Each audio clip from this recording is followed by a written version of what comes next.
Olá, esse é o Mil Contra, o seu podcast empreendedor aqui do Inter Empresas. Eu sou Igor Mendes, gerente executivo de Growth e Marketing de Produto PJ aqui no Inter.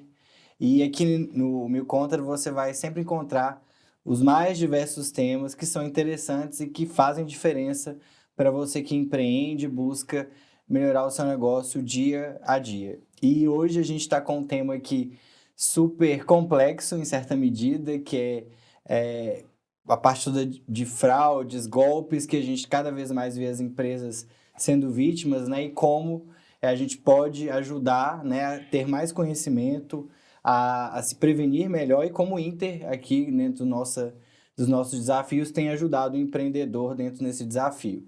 E para isso a gente está com um convidado super especial hoje, que é o Henrique. Seja bem-vindo, Henrique. Obrigado pelo convite aí, muito feliz em poder falar com vocês desse tema tão importante aí para os nossos empresários. Perfeito, Henrique. E para a gente começar, eu sempre gosto de pedir para a pessoa se apresentar, né? Então, eu queria que você contasse um pouco sobre você, sobre, né, por que você foi parar nesse desafio de lidar com fraudes e com todo esse sistema que é super complexo. Sim, já atuo há mais de 10 anos com instituições financeiras. Uhum. Inicialmente eu entrei na área de contratos, eu tenho formação em direito. Perfeito. Durante minha trajetória ali, eu tive a oportunidade de iniciar em uma outra instituição a construção de uma área de antifraude. Uhum. E desde então eu me apaixonei pelo assunto. Eu acho que é um assunto que eu gosto muito, é um dia a dia muito dinâmico. Desde então eu atuo nessa área já tem há mais de 8 anos. Uhum. Em 2022 vim para o Inter e hoje estou à frente ali do time de antifraude, cuidando de todos os produtos, inclusive PJ. Perfeito. Legal, Henrique. Antes da gente entrar exatamente, né, do que tem acontecido, os principais tipos de golpe, entender um pouco desse cenário, você acha que, de fato, ultimamente, assim, os empresários, né, nos últimos anos, têm sido mais vítima dessas tentativas? O que você vê na prática, assim, dentro da sua rotina aqui no Inter? Sim, o golpe, a fraude em si, ela aumentou como um todo, ela se tornou uma atividade muito vantajosa para os Uhum. criminosos, tendo em vista principalmente a digitalização. Então, ela é uma fraude que acaba tendo um custo baixo, Sim. ele consegue fazer ela de forma remota, então tem um risco também menor. E o empresário ele acaba sendo um foco maior, tendo em vista a capacidade financeira que o Uhum. empresário ele acaba possuindo a mais do que uma pessoa física, e em muitos casos também pela complexidade, às vezes, do dia a dia do empresário, né, Sim. diante de todas as atribuições, todos os processos ali que são realizados dentro da empresa. Isso acaba, em determinados momentos, contribuindo ali para ele ser um alvo ali de fraude. Então, Perfeito. o que a gente observa hoje é um pouco disso, assim, sim, o empresário ele acaba tendo essa visibilidade, tendo em vista toda essa questão de complexidade, a questão de capacidade financeira. Legal. E você acha que tem um perfil mais vulnerável nesse todo? Assim, se é o microempresário, se são grandes corporações, enfim, como que você tem visto hoje na rotina, assim? Eu acho que o fraudador ele não escolhe muito, assim, Sim. ele acaba tentando aumentar cada vez mais a base dele ali Uhum. para que ele consiga ali aumentar a sua efetividade. O que a gente observa é que acaba sendo mais vulnerável aquelas empresas que possuem processos não padronizados. Uhum. Então, assim, não é muito pelo perfil da empresa, mas sim Perfeito. pelo dia a dia dela. Se ela está com processos não padronizados, os funcionários não conscientizados ali, Aham. então essa empresa ela acaba ficando mais vulnerável a essa prática. Perfeito. E falando um pouco dos principais tipos de golpe, né? Os que mais acontecem. O que você vê mais hoje acontecendo? Quais são os tipos, e quais são os ataques mais comuns que você tem visto as empresas sofrerem?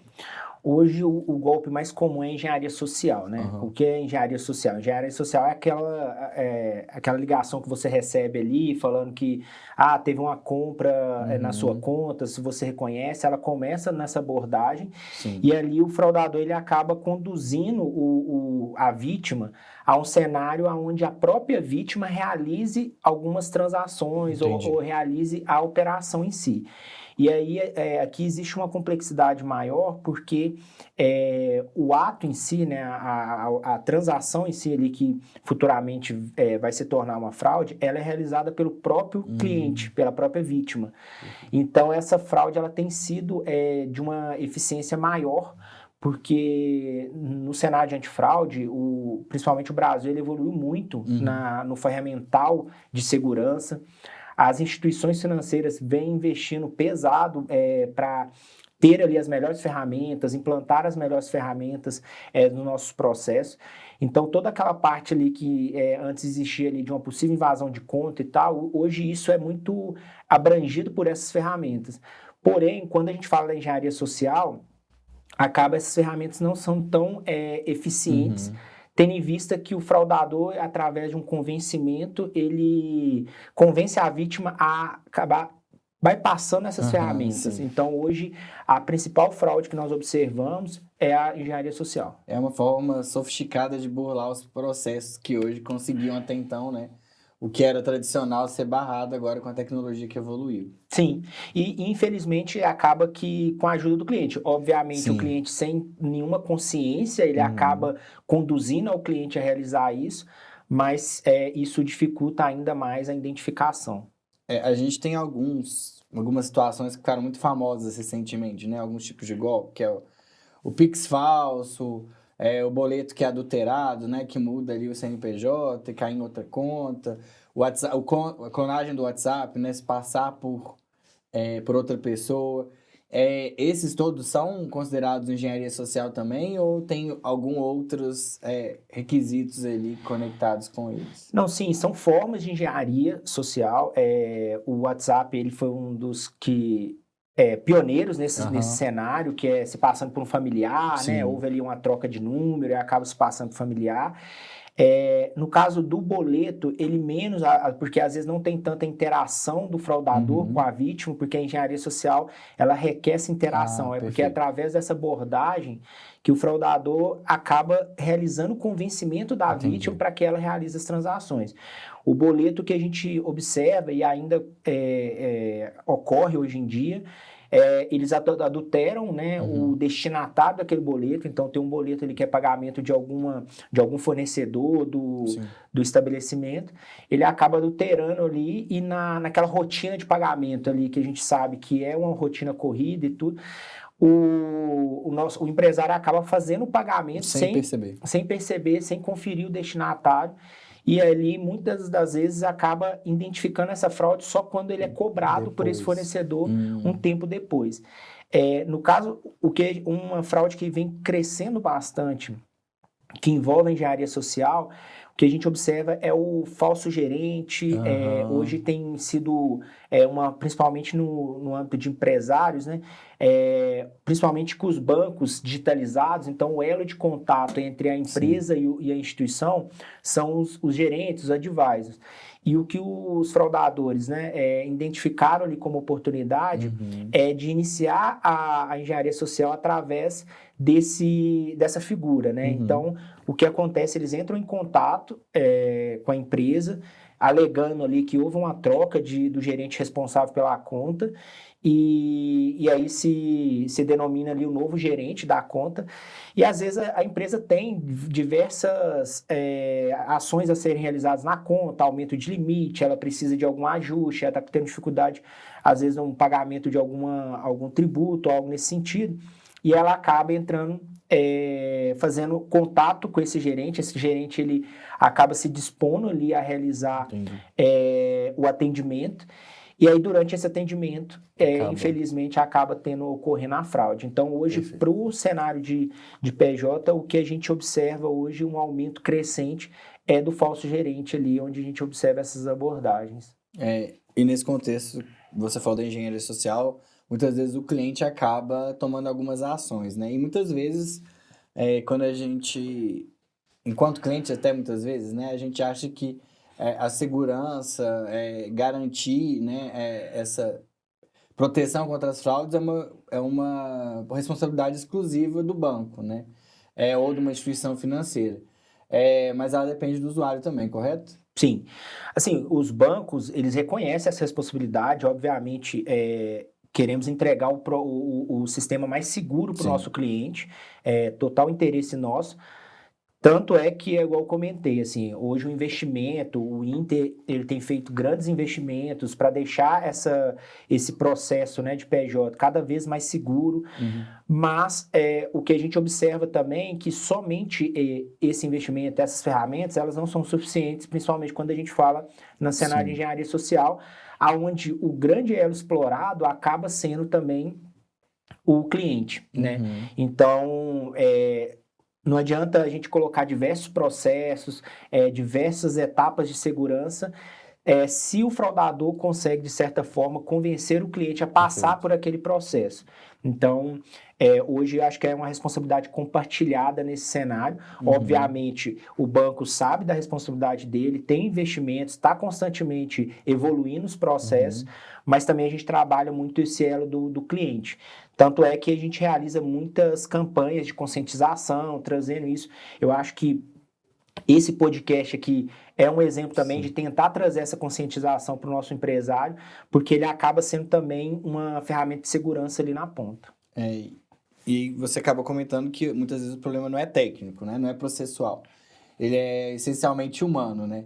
E dentro desse processo da engenharia social, o golpista, ele convence essas pessoas. O que você tem visto aí como os principais gatilhos que eles exploram, né, nesse processo, para as pessoas até ficarem mais atentas ao receberem ligações, contatos e se precaverem mais também? Sim.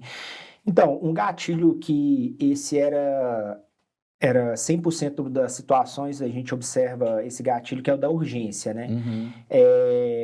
O fraudador, ele, de certa forma, ele cria um cenário de urgência ali, então quando ele liga para o cliente ali, ele vai falar que a conta dele está bloqueada, e aí a gente sabe do dia a dia do empresário, às vezes uma conta bloqueada ali vai ocorrer na inadimplência de alguns pagamentos, no atraso ali, pagamento depois de juros, então ele gera essa urgência no cliente, porque diante dessa urgência, isso... o nosso cérebro acaba criando um bloqueio de tentar pensar de forma racional. E aí, com esse bloqueio, o fraudador começa a trabalhar ali a situação. Então, acho que o primeiro gatilho é a urgência. Claro, o que a gente observa é que os fraudadores eles evoluem todos os dias. Então, o que a gente também já observa mais recentemente alguns fraudadores já trabalhando, tentando desmistificar esse gatilho da urgência. Então, o que a gente já observou são fraudadores que, com um pouco mais de paciência, vamos chamar assim, então eles entram em contato com os clientes, se coloca à disposição, mas nesse primeiro momento ele não realiza uma abordagem ativa. Perfeito. Ele só se coloca à disposição, pede para o cliente ele salvar o contato como sendo o contato do gestor da conta, para que, se futuramente ele precisar de algo, ele possa entrar em contato através ali daquele número. Isso gera no cliente uma sensação mais de segurança, porque não é alguém que me ligou ativamente, está me pressionando. E acaba que inverte, aí o cliente às vezes entra em contato.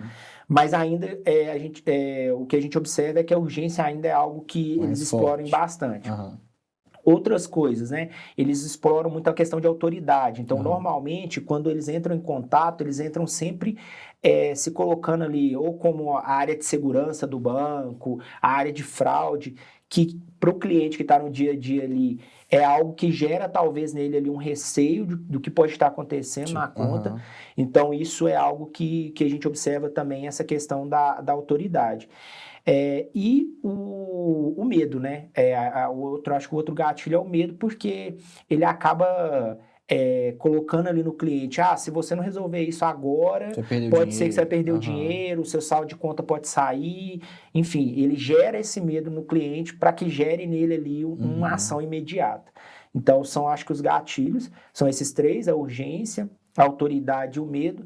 Eu só colocaria um asterisco na urgência, porque a gente já observa agora recentemente... Essa coisa a longo prazo, que né? ele já está trabalhando um pouco essa questão a longo prazo. Então, ele deixa o contato para que a vítima entre em contato com ele.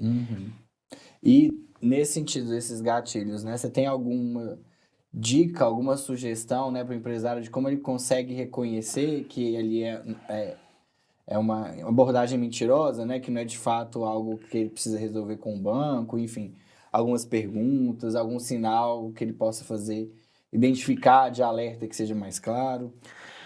O que a gente recomenda primeiramente nesse cenário, né, do gerente, antes de salvar aquele contato como sendo um contato legítimo do gerente da conta, que busque o canal oficial do banco para realmente confirmar se houve, né, a realização daquela troca ali do gestor da conta, de contato, para só depois desse momento, aí sim você conseguir ter uma certa confiança ali e de certa forma autenticar esse contato.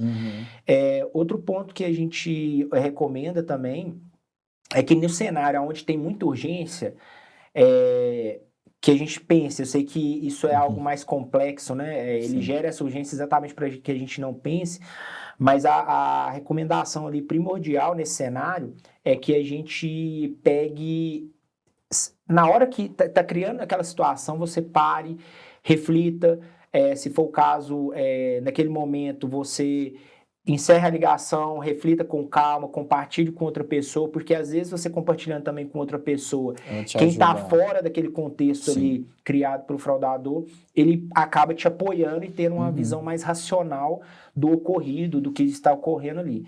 Então, basicamente é isso, assim, sempre confiar somente nos canais oficiais. Quando há um contato ativo, tentar fazer esse caminho de volta ali, confirmando através dos nossos canais. E quando for gerada essa questão de urgência, é que você tem ali a consciência, opa, calma aí, isso mesmo. Isso mesmo, deixa eu analisar com calma, deixa eu compartilhar com alguém que está fora desse contexto aqui que possa me ajudar. Legal, e a gente falou um pouco da evolução técnica que as instituições financeiras e o Inter, né, também fez nos últimos anos para poder, tecnicamente, processualmente, conseguir barrar mais, né, essa existência das fraudes, enfim, do lado técnico da coisa. Mas a gente sabe que, né, o nosso cliente fica às vezes muito receio, a evolução da tecnologia também para o lado do fraudador. Então a gente tem aí muito falando recentemente, né, nas redes sociais, na mídia, sobre inteligência artificial, né, tá muito presente isso, né? Você acha que os golpistas já estão usando muito da inteligência artificial, né? A gente está falando muito de deepfake, de voz clonada, já é uma realidade e as pessoas precisam ficar atentas a esses golpes também. Eu acho, assim, a evolução da IA, ela nos coloca diante desse desafio, né? Assim, e igual você comentou, ela funciona para os dois lados, né? Tem investimento do nosso lado, hoje nós utilizamos nossos processos, tudo isso a favor ali do nosso cliente, mas infelizmente nós sabemos que também o fraudador ele acaba utilizando. A gente já observa, escutamos relatos de uso de inteligência artificial. Tem até um caso famoso onde um diretor financeiro de uma empresa fez uma reunião ali com os colaboradores e tudo, reunião por vídeo, obviamente, e ali na reunião ele deu ali um comando de pagamento, enfim, e esse pagamento foi realizado, só que era uma inteligência artificial, não era o executivo da empresa. Mas a gente observa que isso é algo ainda, acho que nós temos que observar isso, essa evolução ela existe, ela tem que ser, ela não pode ser negligenciada nem por nós, nem pelos nossos clientes, mas eu vejo que ainda o fraudador ele acaba ainda explorando um pouco antes disso, assim. Igual eu comentei, ainda é uma engenharia social que é através de uma ligação, através, igual você mesmo comentou, de um boleto falso enviado ali para o e-mail da empresa. Então, assim, eu acho que sim, nós temos que preocupar com a evolução da inteligência artificial, mas eu acho que a preocupação maior agora, ela está ainda um passo antes ali, que é na engenharia. E essa engenharia, eu acho que é um ponto importante, assim, de comentar, quando a gente fala sobre essa engenharia social, conversando com as pessoas que não estão na área, muitos têm aquela lembrança daquela engenharia onde o fraudador ali, ele aciona a pessoa de dentro de um presídio, ele faz uso de gírias, no texto dele, ele tem um erro de português, e o que a gente observa hoje é que isso evoluiu muito. Assim. Muito então, hoje a engenharia ela tem uma certa sofisticação. Então, o que a gente observa são fraudadores que hoje eles criam inúmeras operações aí já identificaram, centrais mesmo de atendimento, criadas pelo crime, onde eles recrutam pessoas que já conhecem o script de atendimento. Então, hoje, esse crime está mais sofisticado, ele não tem mais aquele fraudador que vai falar vai ter um barulho ao fundo ali de outra pessoa. Não, ele tem uma central construída, estruturada, ele tem um script que ele segue, um script de atendimento, porque ele tem ali, ele acaba cooptando pessoas que já atuaram nessa área, que já conhecem como funciona o dia a dia. Então, essas pessoas já sabem como lidar naquilo. Eles simulam, né, a URA ali, algumas centrais, aquela musiquinha e tudo. Então, assim, a sofisticação hoje... Tem com opções, né, para você selecionar. Isso. Clique 1, clique 2. Que você vai ser direcionado. Sim. Então, assim, hoje existe uma sofisticação para essa engenharia social que muitos estão presos ainda naquela antiga. Então, acho que hoje a gente precisa ter esse cuidado maior, que eles podem utilizar, né, de uma inteligência artificial, porque muitos desse cenário é criado por softwares que hoje permite através da inteligência artificial, mas eu acho que eu me preocuparia hoje mais ali com a parte de engenharia mesmo, com todo esse processo, e claro, né, não fechando os olhos para a evolução da IA. Ótimo. E falando agora do lado da solução, né, por parte principalmente do cliente, né, se você pudesse dar uma sugestão para os nossos clientes, né, com um kit básico de segurança ali para eles se prevenirem desse tipo de fraude ou qualquer outro tipo de fraude, por onde ele deveria começar, que tipo de preocupação ele deveria ter para se preparar para isso? Então, acho que falando, né, igual eu falei, acho que o maior impacto hoje é a engenharia social e, como você bem disse, o fator humano, ele tem um grande peso nesse cenário. Eu acho que o primeiro ponto ali é a conscientização, assim, eu acho que esse processo de conscientização interna das empresas, ele precisa ser feito ali com os colaboradores, com todo mundo, para passar todo esse cenário, todos esses gatilhos que nós comentamos, né, sobre, se tiver uma situação de urgência, como você se comporta diante dessa situação. Então, acho que essa parte de conscientização, eu acho que ela tem que ser expandida para toda a empresa ali, e principalmente as pessoas que estão naqueles processos que podem gerar essa situação. Então, a gente sabe ali o time financeiro que está ali atuando ali diretamente na movimentação das contas, no pagamento das obrigações da empresa. Então, eu acho que esse é o primeiro ponto da conscientização. O segundo ponto que a gente sempre coloca também é que nos processos onde é possível a questão do 2FA é que você sempre habilite isso nos seus processos, tanto que seja no e-mail ou no seu WhatsApp, porque o segundo fator de autenticação, né, ele acaba dificultando ali a vida do fraudador de talvez tentar pegar, por exemplo, a sua conta do WhatsApp, roubar a sua conta do WhatsApp ou roubar a sua conta do e-mail. Então, acho que isso é um cenário que também deve ser cuidado ali pelos empresários. E eu acho que o que eu colocaria ali como terceiro ponto é a revisão dos processos, assim. Igual eu comentei, eu acho que os empresários hoje que estão mais suscetíveis às fraudes, que hoje a gente observa, são empresários que não têm um processo bem definido, um processo organizado. Então, um exemplo, a pessoa do financeiro, ela recebe de várias pessoas inputs para pagamentos, para transferência e tudo. Então, se vier uma pessoa nova ali solicitando, para ela talvez é só mais um canal ali que está acionando. Mas quando a gente observa que a empresa tem um processo bem construído e bem definido, a gente observa inúmeros casos onde o cliente relata, não, eu desconfiei porque esse tipo de solicitação deveria vir por esse canal e ela veio de outro canal, eu suspeitei sobre isso, e aí quando eu fui confirmar, vimos que não era legítimo, era uma fraude. Então, eu acho que definir esses processos de forma bem clara para dentro da empresa, isso é também extremamente importante. Legal. E falando do nosso lado aqui do Inter, né? Como que, né, o Inter e, consequentemente, o Inter Empresas tem feito para diminuir, né, e proteger os clientes nessas situações, né? O que tem hoje de ferramental disponível? Então, igual eu comentei, assim, o Inter tem feito um investimento grande em todas as frentes, mas inclusive também na PJ. A gente trabalha com as ferramentas de ponta do mercado, então Sim, nós estamos sempre atentos ao que de mais atual e mais efetivo que tem no mercado. Então, o que a gente hoje tem dentro do nosso ecossistema é o que tem de primeira no mercado mesmo. O nosso time está constantemente observando os novos movimentos, que igual eu comentei, o mercado de fraude ele não é um mercado estático, ele é sim, dinâmico. Então, igual o exemplo lá da urgência, né? Quando eles observam que o fator urgência tem sido já um manjado, né? dificultador, já Aham. ficou reconhecido ali Sim. pelas vítimas, ele acaba criando um novo modus operandi ali para tentar Uhum. tornar mais efetivo. Então, a gente observa isso, nós temos todo um time que trabalha junto disso, observando de perto essas novas ocorrências. A gente observa também o que ocorre no mercado, né? Com outras instituições também. Sim, Então, o que hoje nós colocamos ali principalmente no BPJ, no Inter Empresas, é o que a gente tem de melhor e nosso time também, nós temos um time bem capacitado, um time robusto para fazer todo esse trabalho ali de verificação.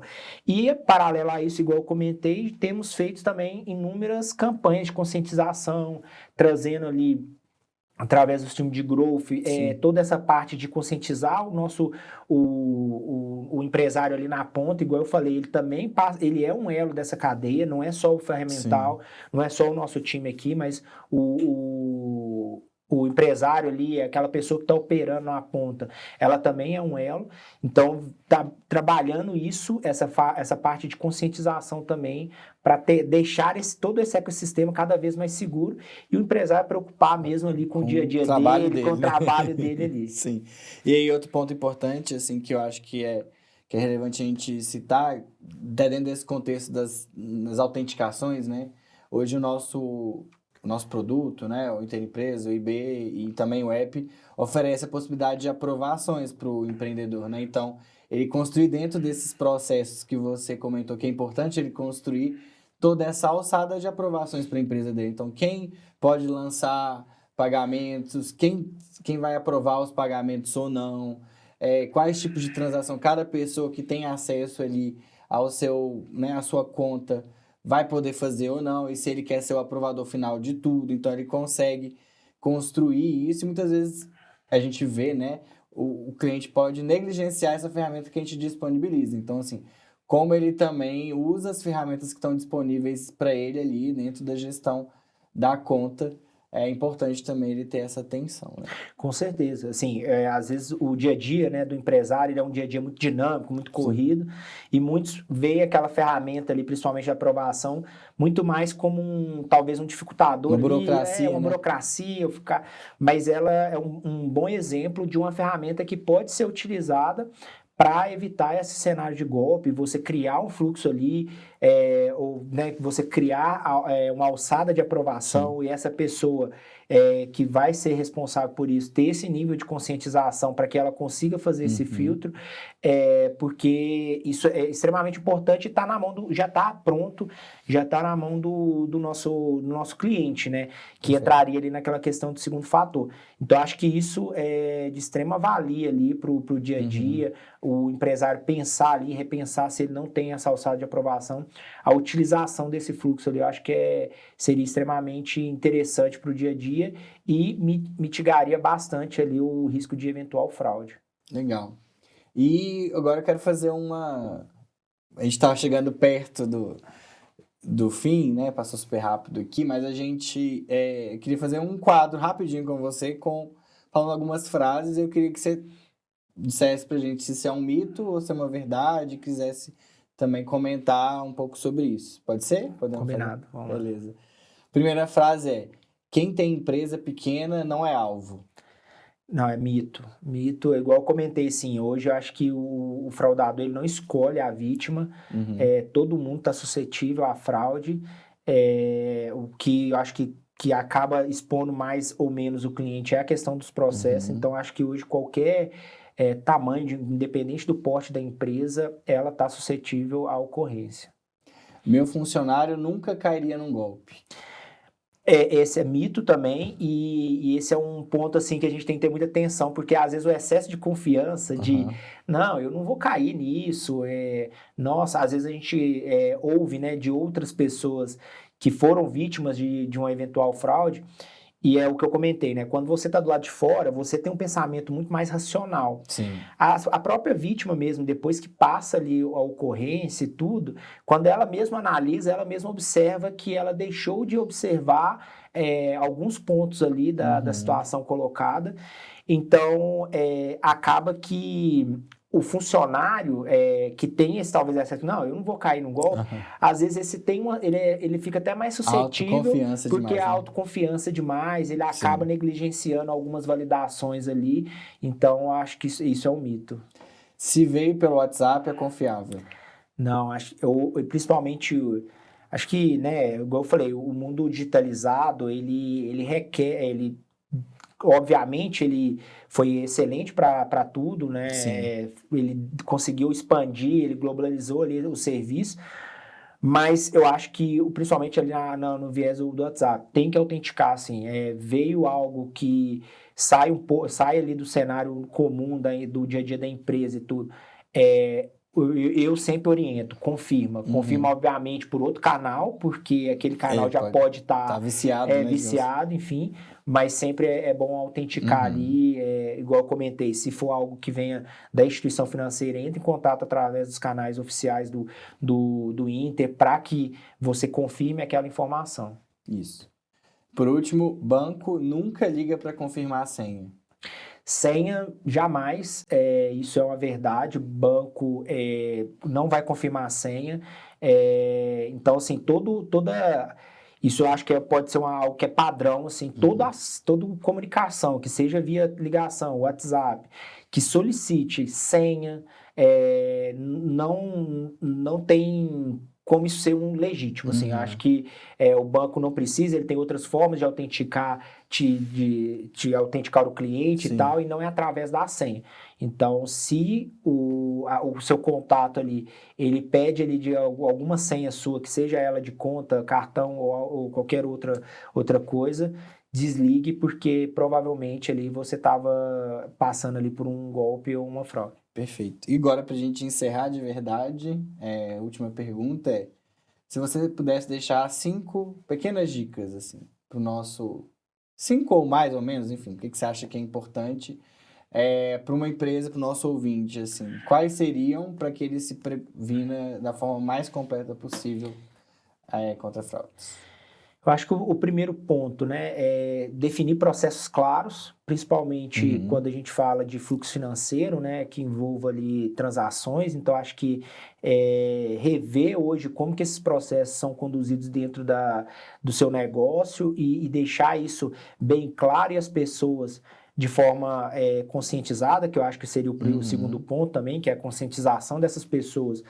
Eu acho que não só das pessoas envolvidas no fluxo, eu acho que essa conscientização ela tem que ser geral, mas principalmente daquelas pessoas envolvidas ali, para essas pessoas terem um cuidado maior quando, né, tem algum contato com alguma com alguma solicitação atípica, sobre a questão do e-mail, não clicar em qualquer link onde você desconheça o remetente daquele e-mail, quando for fazer o pagamento de algum boleto, enfim, de alguma obrigação da empresa, conferir se o destinatário é o destinatário correto do boleto. Então, acho que é a definição clara dos processos, essa conscientização. A questão do segundo fator de autenticação, acho que é extremamente importante, tanto para a questão do WhatsApp, do e-mail, igual você mesmo falou, utilização talvez uma segunda camada de aprovação. Isso, se o cliente, por, né, talvez um fluxo financeiro alto, que determine, então, transações atípicas, que aquela transação em especial, ela tem que passar por um fluxo. Merece mais atenção, né? Merece mais atenção. Que seja também um fluxo de confirmação via ligação, um código interno ali da empresa. Isso é extremamente importante, porque talvez ali na situação de dia a dia da empresa, ela consiga ali, de certa forma, identificar alguma questão de fraude ali ocorrendo. Ótimo. Henrique, obrigado mais uma vez por aceitar nosso convite. Acho que foi super valioso. Nosso cliente sempre, né, traz para a gente, né, nas nossas redes, nas nossas conversas com ele a necessidade de se preparar cada vez mais para essa evolução do que, né, os golpistas estão trazendo aí para o mercado. Acho que foi super valioso a nossa troca. Não, eu agradeço novamente o convite, fico feliz em poder falar sobre esse tema aí que, igual eu comentei, né, a gente quer cada vez mais que nossos clientes tenham ali um dia a dia tranquilo. Então, fico feliz pelo convite, fico feliz por ter contribuído aí, espero ter ajudado um pouco aí os nossos clientes. Obrigado, Henrique. Esse foi o Mil Contra. Lembrando que estamos no nosso canal no YouTube, também todas as plataformas de streaming. Além disso, a gente está especialmente no Fórum, que é a nossa rede social dentro do aplicativo do Inter e do Inter Empresas. Esperamos vocês na próxima. Até já!